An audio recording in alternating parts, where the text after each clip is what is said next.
What save has the worst villagers you can get? We have Ottoman with 0 special bonuses or upgrades for them, but they still got the buried landmark.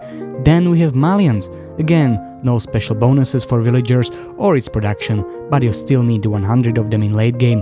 One civilization shines through them all. It's called Mongol.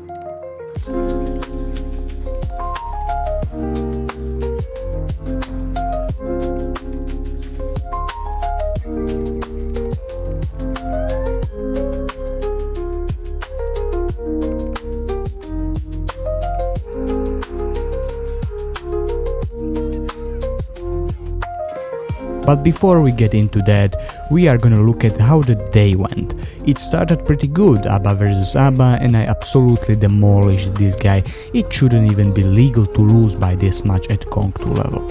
Then I got quickly humbled again after losing to Krakety, and that one wasn't even close. Followed by getting one very bad matchup that resulted into one more loss. Then some Hill and Dale. That I played good, I had a lot of traders. I have pretty big eco advantage, but age up timing wasn't the best and upgrades weren't there, so that's minus 17 points. Next one's Canal, let's just say I had Canal. So now we are on a pit with Mongols versus Japan. And this is a case of horrible matchup.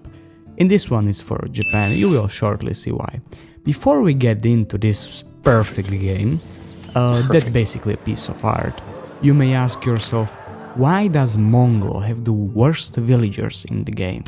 They have a lot of things going for them, like improved wheelbarrow, double broad axe or improved holder culture.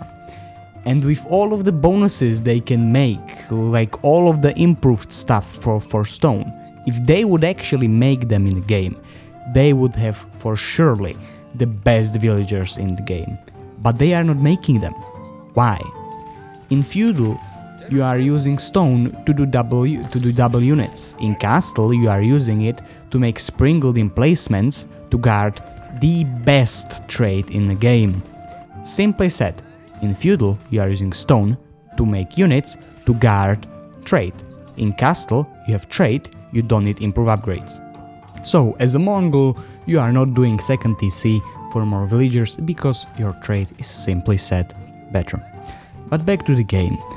It's pit, so sheep doesn't spawn in the middle, or at least not a lot of them. If you will play this map specifically, commit to do one-side scouting. Only turn around when you see enemy scout. As a Mongol in this matchup, go for Tower Rush. Why? Because it's free. Japan can't do anything about it.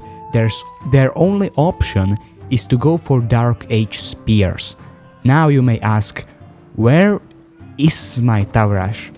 Well, in one sentence... Yeah, listen. We fucked up. I definitely should have went for Tower Rush, but in this case it's actually better that I didn't.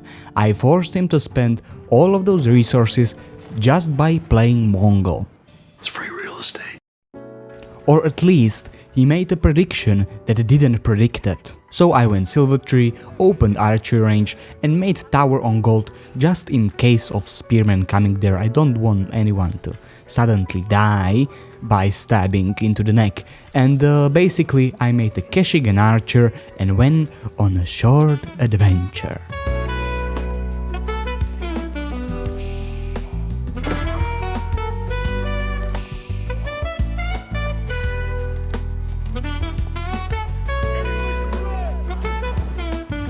I don't know where his spears went, but I'm sure I didn't kill them. Eventually I came with archers and Keshik to knock on his walls, and saw stables in making, so I immediately queued up some barracks. Went back with archers. I have no idea how many horsemen does he have. If in case in which he will have more than 6, I cannot defend my archers with 2 Keshiks and I don't want to lose it, so sending it back home was a good idea. Everything was relatively peaceful. I was making traders, destroyed the wall, tried to kill one villager, but he saw it. And then I realized where his spearmen went. Yeah, my trade is in danger, but fortunately I already sent some units there, but I thought they would fight against horsemen, because I saw the double stables, you know, not spears, so the trade wasn't the best, but we took it anyway. I found the horseman that I was looking for eventually, but unfortunately it was on my gold. Not great or terrible. They quickly went in my trade, but again I had some units in a trade, and Keshiks just popped out of the stables, so I could easily defend. After defending both sides and 2 more horsemen in my trade, I made the second stables just for protection and waited. At this point I know he is not going fast castle, and his early feudal aggression didn't succeed. I only need to wait for my eco advantage to get bigger and bigger. So I waited and he attacked. Again, bottom side where my army is weakest, he overwhelmed it pretty quickly, and the traders started to lose their lives. Rest in peace. Half of my army traveled on horse and other half traveled on foot, so my Keshik got there first and charged on his horsemen, but they flee to the safety behind the spearmen and evacuated from the battlefield, so I tried to chase them back. But he tricked me. He went back with the horsemen to try to kill some of my traders, but he paid dearly in the lives of his villagers. I managed to find his production that was on front with some villagers gathering food. Some of them lost their lives right away, but he had enough spearmen to defend it. So I backed off, went back home, then tried to raid again a bit. He tried to do the same thing, and then he aged up. So that's my problem, and I need to age up as quickly as possible. I saved up resources and clicked up with color tie, quick age up with 11. But he's already going to my trade and we are starting to take a fight. His spearmen are charging on my archers, but okay, he got 4 horsemen with it, I'm not complaining.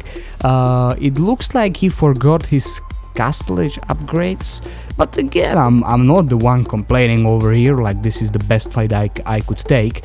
His bannerman is tanking a lot of shots from my archers, but eventually goes down, and with it I'm winning a fight. Slowly but surely I'm going to the offensive, fighting him again, winning the fight again, and from that point on it just walk through the park. It's over. Like, let's say like it is, it's over at this point. GG was called, and with it, trade did it again. Thank you guys for watching, and before all of you go, here's some cat videos, because I saw the retention rate on the last one, so here's some funny cats. And I'm sorry that I'm 2 weeks late. I will try to make the next one more on time, and I'm speechless. From the last one I gained nearly 200 subs, and I'm like, how? So thank you guys very much.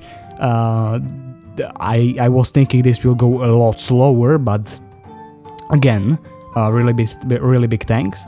And remember, I read all of the comments, so any feedback on my microphone settings or anything, please give it a shot in the comments.